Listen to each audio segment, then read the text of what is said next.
जय श्री कृष्ण। नमस्कार दर्शक बंधु, प्रिय दर्शक बंधु, आज आपण मान को कहबी टैरोट कार्ड माध्यम मोर प्रिय मेष राशि व्यक्ति मानकर चैत्र मास बा मार्च मासर समय किपरि अतिबाहित हो, ए मासटी आपणक जीवन में किपरि कौन कटिबो। आपण तो प्रत्येक समय अस्त व्यस्त विव्रत भीतर समय अतिबाहित होतुबारु ए मासटी आपणक पई कौन शुभ सामर्थ्य हबो, कौन आपणकर स्थिति रहिबो से विषय में आज आपण मानकु कहबी एवं तत्संगे संगे मो तार संपूर्ण प्रतिकार मध्य किछि मात्रा आपण को कहबी, जाकि आपण माने निश्चित भाव में कार्यक्रम को प्रथम रु शेष पर्यंत आपण देखा अनुरोध रखुछि। कहीं ये आपणकर जीवन समस्या कथा आपण माने समस्या बहुल रहितिबारु गुरुत्व भाव में आपण मानकु अनुरोध करुछि। आपण माने कार्यक्रम को देखि नंबर मध्य मु दउछि, जोगाजोग करी समस्या बहुल मुक्त हवा पाई उद्यम रखिबे। कहीं शनिकर 7.5 प्रभाव जेतु आपण को ऊपर गति करिछि, जा फल कि आपण माने केउ स्थिति रे केउ गति रे आपण माने चली चलन आपणकर चलुछि, समस्या कौन रहउछि आ एई मार्च मासरे समस्या बहुल किपरि रहइबो से विषय में आपण माने कार्यक्रम को केबे भी हाथ छड़ा न करी संपूर्ण देखिबा को अनुरोध रखुछि। तेबे चलंतु आमे काल विलंब डेरी न करी कार्ड माध्यमरु मात्र 5टी कार्ड बाहर करिबा। पंच महाभूत तत्व अनुसार पृथ्वी आप तेज वायु आकाश जो पंच महाभूत रे हमर पिंड निर्माण करिसंती भगवान, तेणु पंच मन को मध्य ता भितरे हंजिचंती एवं चक्र मध्य आम मध्य रे निर्माण करिसंती। बुद्धि विवेकर जागृत पाई मध्य किछि सेभଳି सामर्थ्य देइचंती। आमे केउ स्थिति रे गति कले केउ लाइन रे रहिले हमर समस्या मुक्त हवा, आमे समस्या रे पड़िबा नाही से संपर्क में आमे आलोचना करिबा। ता पूर्व मोर प्रिय दर्शक बंधु मात्र 5टी कार्ड मु बाहर करछु। मार्च मासर प्रथम सप्ताह, द्वितीय सप्ताह, तृतीय सप्ताह, चतुर्थ सप्ताह मासटीर 4टी सप्ताह रे 4टी कार्ड मु बाहर करुछि एवं पंचम कार्डटी होछि आपण मानक भाग्य रे भगवान कृष्ण, केशव, माधव, जगन्नाथ कोन आपनक पई आशीर्वाद रखुचंती से विषय आमे देखिबा। जय श्री कृष्ण।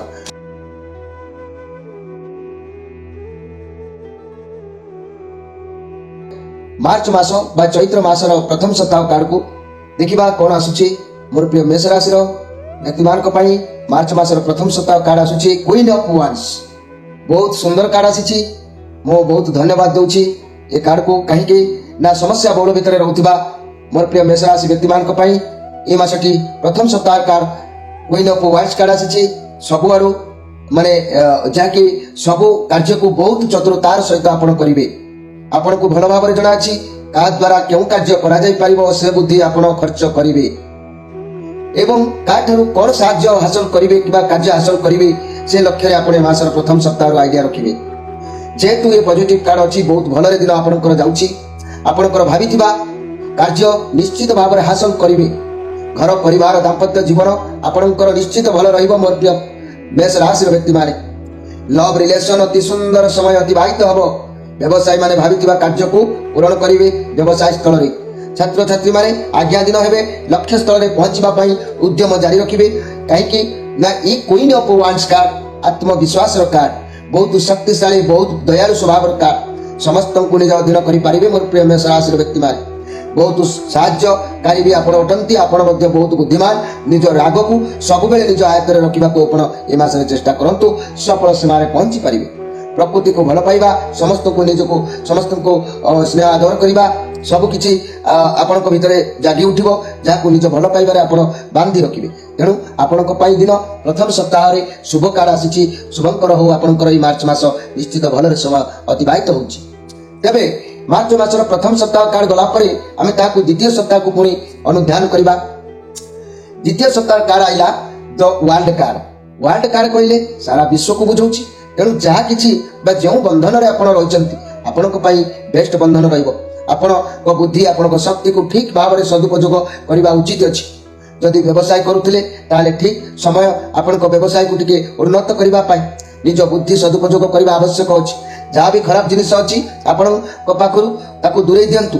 जदि खराब प्रकृति खराब अभ्यास रखिचंती त्राई पाइबा पाई शनि कर्म प्रदाता हेतु संपूर्ण दूरदृष्टि रखिचंती, तेणु निजर कुगुण को आपण को वर्जन करंतु। नकारात्मक भावना को आपण त्याग करंतु। जदि निशा पानी करूचंती वर्जन करंतु। निजर क्रोध को सब बेले दमन करंतु। देखिबे शनि मध्य जानिबे आपण परिवर्तित हेचंती। आपण को रिलैक्स देबे, समय ठीक उचित समय रे आपण उचित कर्म करी सफल होई पारिबे। तेबे आपण जहाँ भी किसी करंतु आपणकर अतीत में बहुत किसी क्षति होकर आसला बहुत शिक्षा भी आपको मिलूँ अनुभव मिलूँ आपड़ जदि से शिक्षार किसी शिखि न पारे ताल तो आप रही तेणु ये वाइल्ड कार्ड द्वितीय सप्ताह आपको सूचना दूसरी बहुत फेमस कार्ड भगवान आपको आहरी किसी देवे मौका देवे भल परिस्थिति को आने आपको अनेक चांस देवे तेणु आप सब बुझा पड़ो आपंकर आवश्यक कौन आपको कौन करने को पड़ो ये सब मनोभाव को परिवर्तन आपको करने को हम तेणु रिलेशन कथा कहले सब इच्छा ये मसरे आपंकर किसी पूरण होगा जाऊँगी रिलेशनशिप को नहीं दुई जन भितर प्रेम भल पाइबा बढ़ी बढ़ी चलो प्रेमी जुगल हूँ पति पत्नी हूँ जदि सिंगल जो मैंने भाई भाई मैंने अच्छा तेज निज उपर ध्यान दिंतु आपण को आपण मन पसंदर पार्टनर निश्चित भाव में मिल जाव सन्देह करार ना कारण ये मार्च मासर द्वितीय सप्ताह कार्ड फेमस कार्ड आसी द वर्ल्ड कार्ड तेरे आम पुणी तृतीय सप्ताह को देखा कौन प्रभुंर इच्छा मोर प्रिय मेष राशि व्यक्ति मान वाह बहुत सुंदर लकी कार्ड आहरी बड़ लकी कार्ड आपको लटरी लगी जे एस ऑफ पेंटाक्लस पेंटाक्लस कार्ड आसला माने जानी था आपंकर इच्छा किसी सफल अच्छी पूरण हबारे कहीं ये बहुत पॉजिटिव कार्ड आपन लाइफ रे सब क्षेत्र में मार्च मास कथा कहूँ सुरक्षा और स्थिरता निश्चित भगवान कृपा आशीर्वाद आपण रोचे आपण जो कार्य बाहर जो कार्य करने को स्थिर करेंगे आपंकर बाट खोल आपण को कौन व्यक्ति ये मसरे साहाय्य मिल जदि भी आप लव बा प्रेम चिंतार अच्छा रिलेसन में नुआ जीवन साथी से मिल पारती किंबा चाकरी व्यवसाय अपॉर्चुनिटी के भल सुजोग ए मासरे गोटे लकी चांस अच्छी आसीपे जदि कौन स्वास्थ्य समस्या थिले ता भी दूरीभूत हम घर परिवार दाम्पत्य जीवन अति बढ़िया रिलेसन नुआ साथी नुआ प्रेमी जुगल पारे नुआ किसी पारे व्यवसाय माने नुआ चिंताधारा नहीं आगु को मारी चलिए आउ छात्र छात्री माने आज्ञा दिन निश्चित रही कहीं ये हूँ ये सब पेंटाक्लस आपण लाइफ रे सब क्षेत्र में स्थिरता देखादेव ए मसरे आप जो स्वप्न देखी पूर्व ता पूरण हबार समय ये मसरे तेणु आप लक्ष्य को निज द्वारा पूर्ण करेंगे कौन व्यक्ति आपको पूर्ण मात्रा साहाय्य मिल ये मसरे आप जहाँ स्थिर करेंगे कार्य सफल हम आग को बात खोल आपण मसरे किसी धन निश्चित मिलबार अच्छी लव रिलेसन नुआ जीवन साथी भी प्रेमी जुगल मिल पारती किसी नुआ शुभारंभ करूँ समय साथ दब ए मसरे नुआ चाकरी नुआ व्यवसाय नुआ भल पाइबा ये सब क्षेत्र में उन्नति आपंकर निश्चित भाव में परिलिखित हम मोर प्रिय मेष राशि व्यक्ति माने तेणु आपण दिन बहुत सुंदर फेमस दिन रही मार्च मास माधव पवित्र बाणी कार्यक्रम तरफ धन्यवाद दूची मोर ये कार्ड मानक तेज चलतु आम देखा चतुर्थ सप्ताह शेष सप्ताह कार्ड कौन आसूची किंग ऑफ वांड्स ये भी किंग किंग कहले जड़े माने खेल हो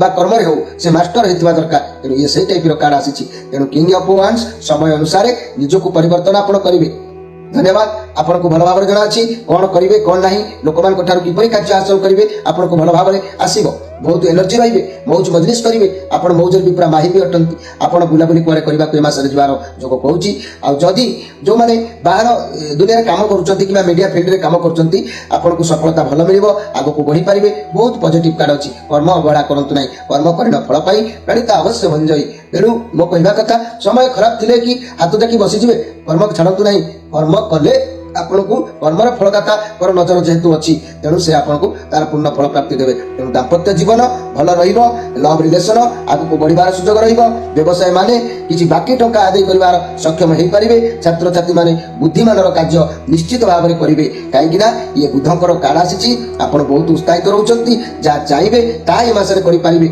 आप मैच्योर रे आत्मविश्वास बढ़ मनी कैरियर क्षेत्र में नुआ व्यवसाय करने को आपंकर इच्छा भी हो पारे जहाँ बहुत भल भी आगु को भल सफलता मिल कार्य क्षेत्र में व्यवसाय कौन लोक आपको साहाय्य बुद्धि सहायता नियंतु उपदेश नियंतु भल फाइनेंशियल इन्वेस्टमेंट कर चाकरी क्षेत्र में बहुत भल तेणु ये मासटी आपण मुझे भावुची बोधे लकी साब्यस्त होगी आसी जहाँ भी हो आम कार्यक्रम तरफ मुझे धन्यवाद दूची तेरे मोर प्रिय जहाँकि मेष राशि भाई भाई मैंने ये सीना 4टी सप्ताह 4टी कार्ड पूरा फेमस कार्ड आसी पूर्ण मात्रा भल आसी किंतु शेष सप्ताह कार्ड कौन आसी मु न देखा आगु आपण मैंने देखी नियंतु ये कार्ड जब भल आसी समय आपको भल साथ दब ये हूँ आशीर्वाद कार्ड भगवान कार्ड कौन आपको कहते भगवान नेगेटिव ना पॉजिटिव आपन लाइफ में कौन आस देखिए जय श्री कृष्ण बहुत सुंदर कार्ड आसी मोर प्रिय मेष राशि भाई भाई मैंने ये कार्ड जहाँ आसी द मोन कार्ड ये बहुत टॉप लेवल कार्ड आसी କିନ୍ତୁ ଏ କାର୍ଡ ସୂଚନା ଦେଉଛନ୍ତି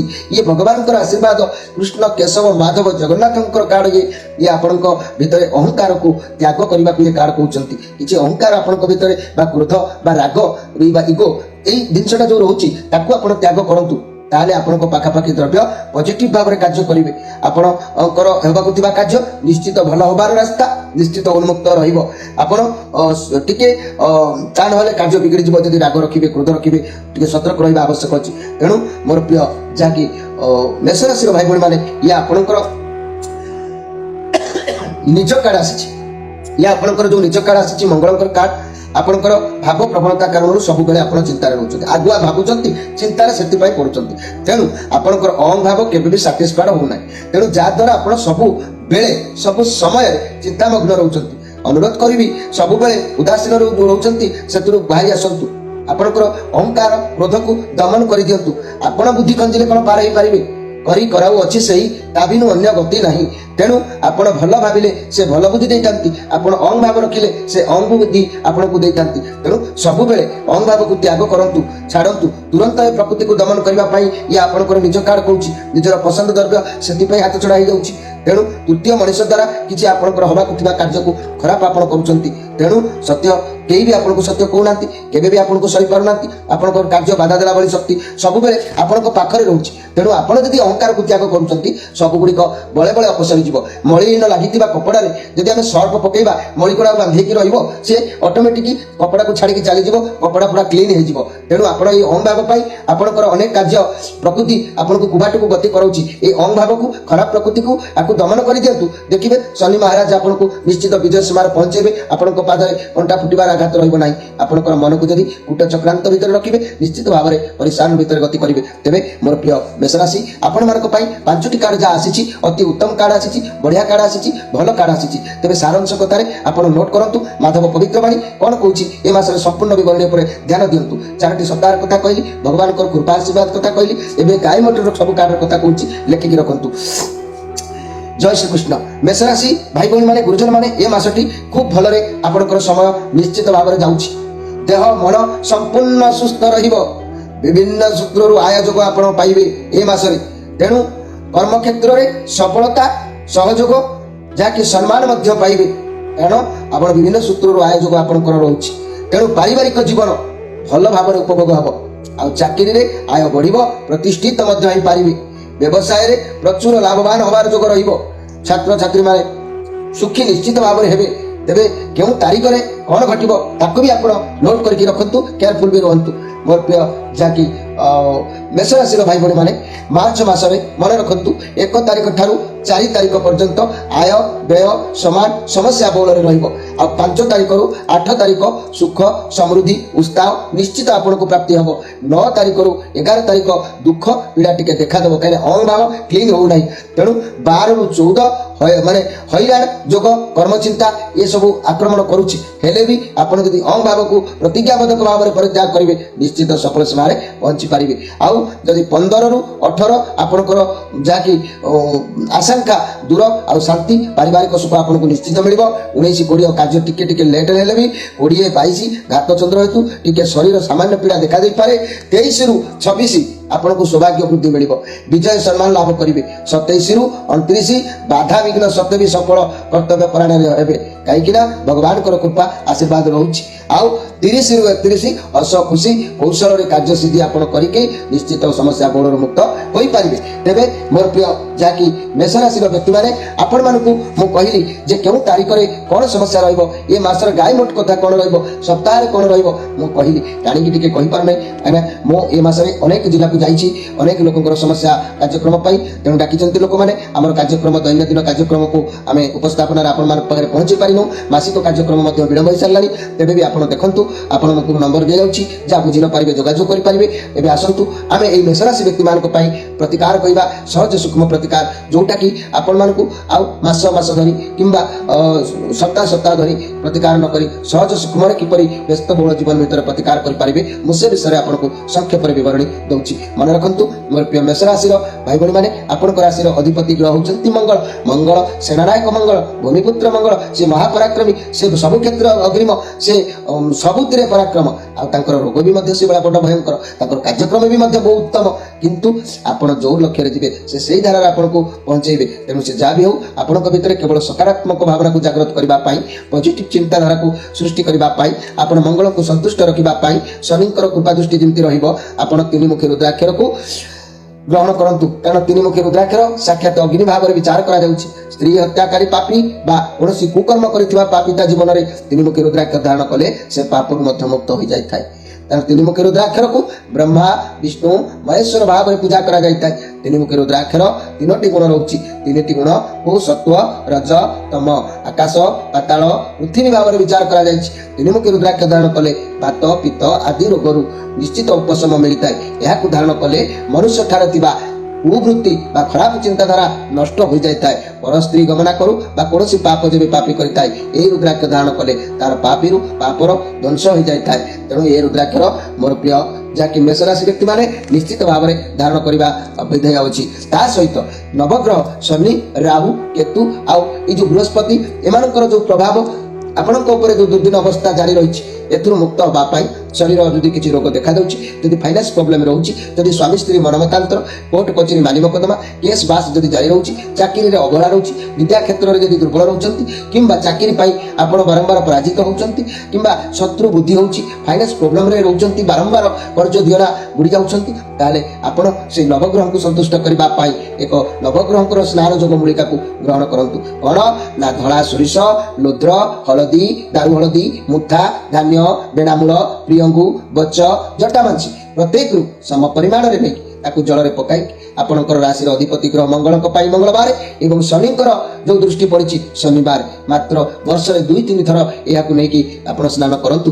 ଆଉ ଶନିଙ୍କର ସେବା ମଙ୍ଗଳଙ୍କର ସେଇ ତିନିମୁଖୀ ରୁଦ୍ରାକ୍ଷରକୁ ଧାରଣ କରନ୍ତୁ। ଦେଖିବେ ଆପଣଙ୍କର ଯୋଉ ବଡ଼ ଧରଣର ଝଟକା, ବଡ଼ ଧରଣର ସମସ୍ୟା ବା ବଡ଼ ଧରଣର କ୍ଷତି ହେବା ତାଦେହରୁ ଆପଣଙ୍କୁ ତ୍ରାହି ମିଳିବ। ତା ନହେଲେ ଶନିଙ୍କର ଉପଦୃଷ୍ଟି ଆପଣଙ୍କର କ୍ରୋଧ ଅନୁସାରେ ବିଭିନ୍ନ ରୋଗ, ବିଭିନ୍ନ ସମସ୍ୟା, ବିଭିନ୍ନ ଅର୍ଥର ପ୍ରୋବ୍ଲେମ ସବୁକିଛି ଆପଣଙ୍କୁ ଦେଖା ଦେଇଥାଏ, ମତେ ବିଭ୍ରାନ୍ତ କରିଥାଏ। ତେଣୁ ଆପଣ ମୁକ୍ତ ହେବା ପାଇଁ କାର୍ଯ୍ୟକ୍ରମ ସହିତ ଯୋଡ଼ି ହୁଅନ୍ତୁ। ନମ୍ବର ସ୍କ୍ରିନ୍ ଉପରେ ଦିଆଯାଇଛି।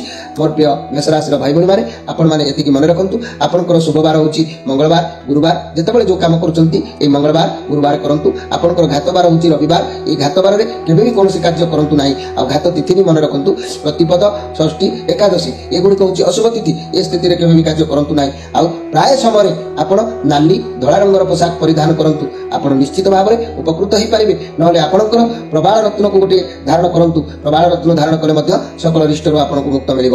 ତେବେ ମୋର ପ୍ରିୟ ମେଷ ରାଶିର ଭାଇ ଭଉଣୀମାନେ, ଆପଣମାନଙ୍କ ପାଇଁ ସଂକ୍ଷେପରେ ଯାହା ମୁଁ କାର୍ଯ୍ୟକ୍ରମ ଉପସ୍ଥାପନ ଆଣିଲି ତାହାକୁ ଆପଣ ଦେଖି ନିଶ୍ଚିତ କମେଣ୍ଟ ବକ୍ସରେ ନିଜର ସମସ୍ୟା କଥା ବା ନିଜର ମନର କଥା ଉଲ୍ଲେଖ କରନ୍ତୁ। କମେଣ୍ଟ ବକ୍ସରେ ଆପଣଙ୍କୁ ଲେଖିବା ପାଇଁ କୁହାଯାଉଛି। ଆଉ ସ୍କ୍ରିନ୍ ଉପରେ ନମ୍ବର ଦିଆଯାଉଛି, ଯୋଗାଯୋଗ ରଖିପାରିବେ। ରହୁଛି, ନମସ୍କାର।